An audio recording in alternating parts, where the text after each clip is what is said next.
Be verbs. Be verbs are just one form of auxiliary verbs. They also have their own forms. These are be, is, am, are, was, were, been, and being. Be verbs can be divided into 5 categories according to its usages.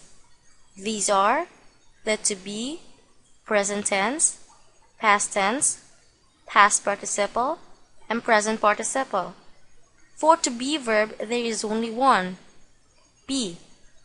For present tense, we have am, is, and are. For past tense, we have was and were. For past participle, been.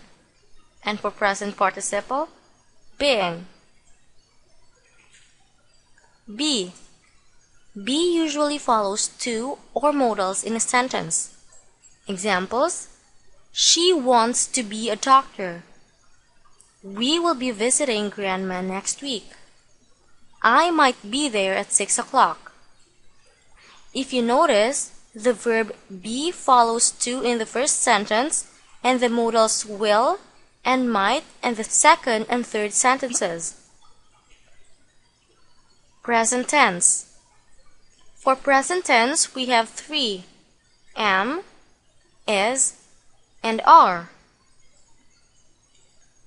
Am is used with I. Example: I am sleepy.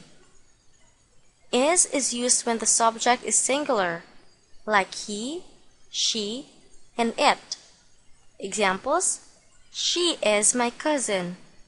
The baby is crying. Mathematics is my favorite subject. A group of students is studying in the library. The subjects she, the baby, mathematics, and a group of students are all singular.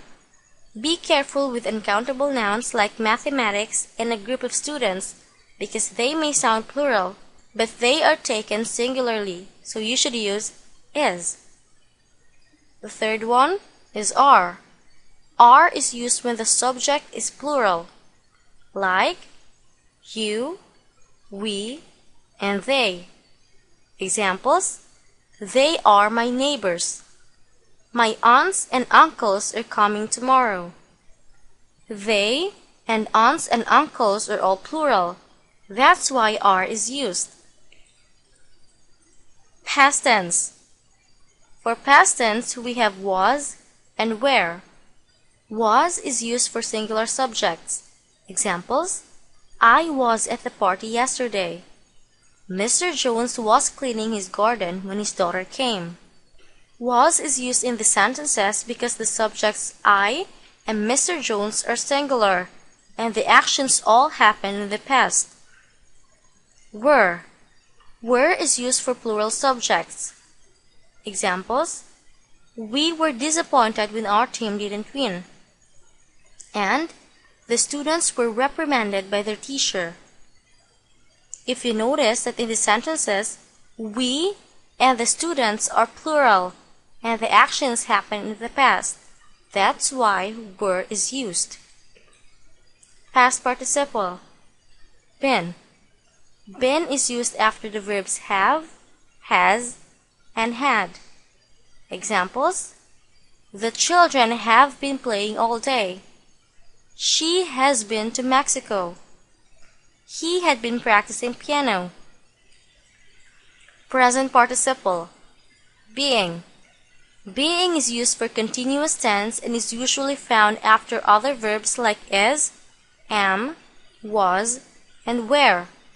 Examples: the suspect is being taken to jail. They were being unreasonable. Notice that in these sentences, being can be found after the helping verbs is and were. Let's go now to our exercise. Choose the proper be verb for the following sentences. My mom had blank cleaning the house. Is it is, was, been, or being? The correct answer is been.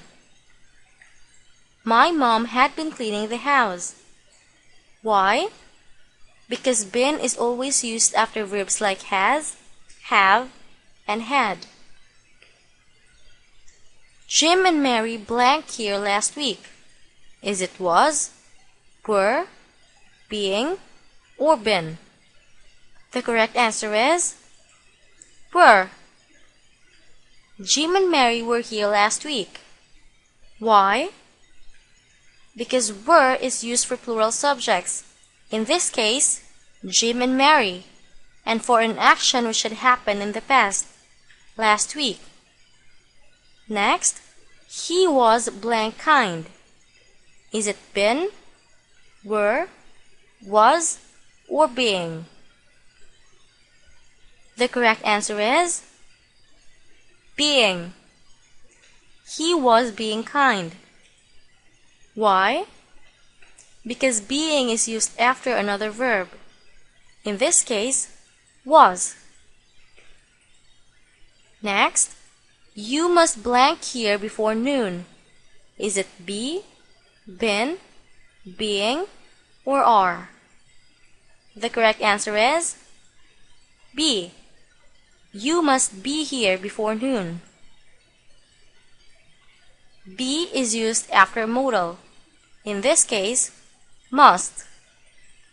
The last one, Mrs. Bloom's house blank huge. Is it were, is, are, or been? The correct answer is Mrs. Bloom's house is huge. Is used for singular nouns. In this case, Mrs. Bloom's house.